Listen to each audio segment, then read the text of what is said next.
नमस्कार मंडळी. बाजारातून घरी कधी कलिंगड आणलं की ते आतून फिक्कट निघतं किंवा चवीला गोड नसतं. तर आजचा व्हिडिओ शेवटपर्यंत नक्की बघा, कारण आज मी तुम्हाला सांगणार आहे की परफेक्ट कलिंगड कसं ओळखायचं, कसं कापायचं आणि कसं स्टोअर करायचं, आणि कलिंगड खाल्याचे फायदे आणि तोटे, आणि शेवटी बनवणार आहेत एकदम रिफ्रेशिंग ज्यूस. म्हणून व्हिडिओ स्किप करू नका, शेवटपर्यंत नक्की बघा. आणि माझ्या हातामध्ये जो कलिंगड आहे ना, तो कट केलेला नाहीये. काय झालं, जेव्हा कलिंगड आणलं ना, ते घरी आणताना ती पिशवी फाटली आणि तो कलिंगड खालीच पडला. सर्वात आधी बाजारात कलिंगड घेत असताना चांगलं कलिंगड कसं ओळखायचं ते सांगते. पहिली गोष्ट तर कलिंगडवरती ना येल्लो कलरचा स्पॉट असतो, पण तो कलिंगडवरती येल्लो कलरचा स्पॉट दिसला की आपण तो कलिंगड घेत ना, आपल्याला असं वाटतं की तो पिकलेला कलिंगड नसेल, पण ॲक्च्युली तो नॅचरली पिकलेला असतो. तर तसं कलिंगड नक्कीच घ्यायचं. आणि दुसरी गोष्ट की कलिंगड हातात घेऊन त्याच्यावरती टॅप करून बघायचं. त्यातला जर आवाज ऐकायला आला तर समजायचं की कलिंगड आतून एकदम फ्रेश आहे.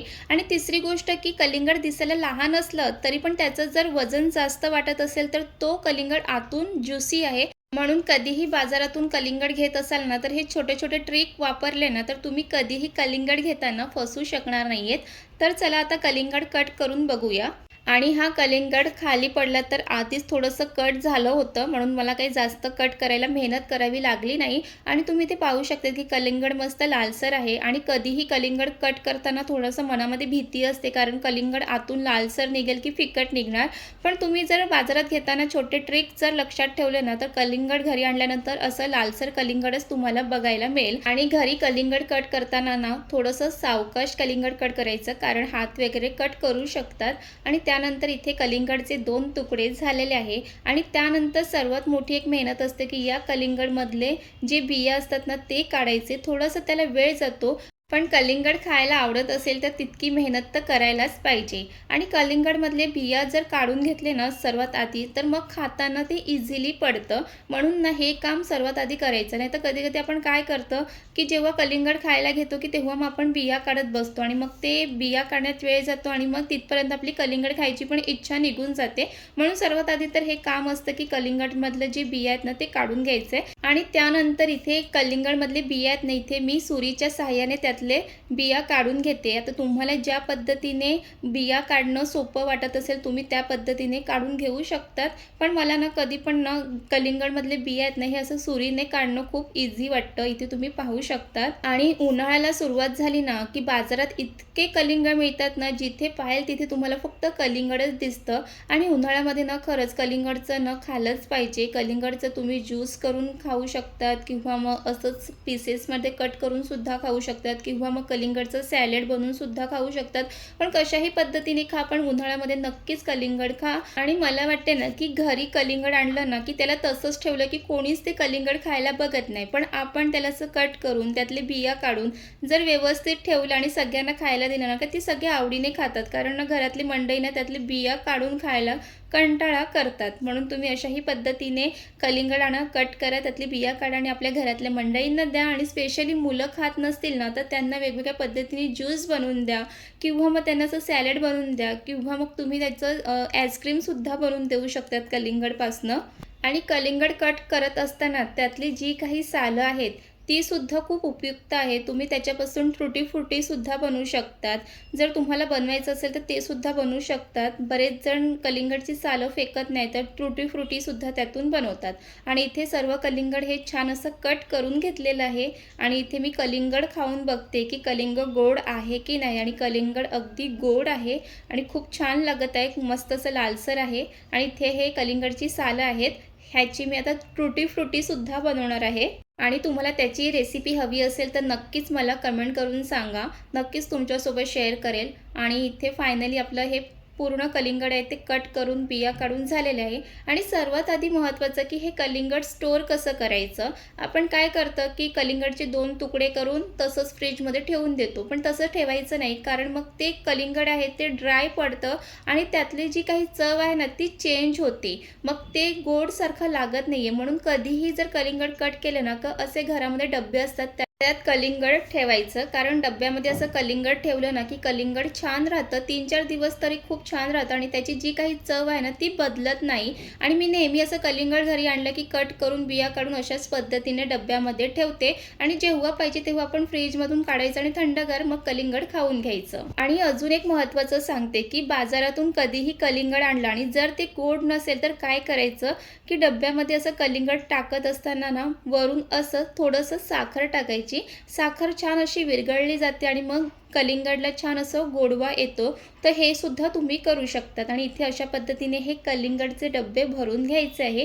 आणि अशा पद्धतीने जर कलिंगड कापून डब्यात भरलेलं असेल ना, की आपण कधीही घाई गडबडीत असेल का पटकन भूक लागली असेल, की पटकन आपण कलिंगड काढून खाऊ शकतो. आणि चला मग इथे हे डब्बे कलिंगडचे भरून झालेले आहे. आता हे छान असे फ्रीजमध्ये ठेवून द्यायचे. आणि हे कलिंगड तुम्ही अशा पद्धतीने स्टोअर करून ठेवलात ना, का 3-4 दिवस तर कलिंगड छान राहतं, चव पण बदलत नाही आणि फ्रेश पण राहतं. घरी जर कलिंगड असलं आणि त्याचं ज्यूस नाही बनवलं असं होऊच शकत नाही आहे. म्हणून घरी जर कलिंगड आणलं ना, तर एकदा तरी ज्यूस नक्कीच बनवायचं. कारण कलिंगडचं ज्यूस बनवायला अगदी सोपं पण आहे आणि खूप टेस्टीसुद्धा लागतं. बाहेर आपण किती कलिंगडचं ज्यूस प्यायला गेले तर खूप महाग मिळतं, पण तेच तुम्ही घरी बनवलं ना, की खूप छान पण बनवून तयार होते आणि पाहिजे तितकं आपण एका कलिंगडपासून ज्यूस बनवू शकतो. आणि घरी आपल्याला ज्यूस बनवायचं असेल म्हणून ज्युसरच असलं पाहिजे असं नाही. आपल्या घरी तर मिक्सर असतंच. त्यासाठी फक्त मिक्सरचा भांडा घ्यायचा आणि त्यामध्ये कट करून घेतलेले कलिंगडचे तुकडे घालायचे. आणि जर तुम्हाला जास्त ज्यूस गोड आवडत असेल ना, तर त्यामध्ये तुम्ही थोडंसं साखरसुद्धा घालू शकतात. किंवा जर मग तुम्हाला कलिंगडचा जो काही गोडवा आहे त्यातच जर तुम्हाला ज्यूस प्यायचं असेल तर तेही करू शकतात. साखर ऑप्शनल आहे, टाकायचं असेल तर टाकू शकतात. आणि त्यानंतर थंडगार जर तुम्हाला लगेच ज्यूस प्यायचं असेल ना, तर बर्फाचे तुकडे घालायचे आणि छान असं मिक्सरला फिरवून घ्यायचं.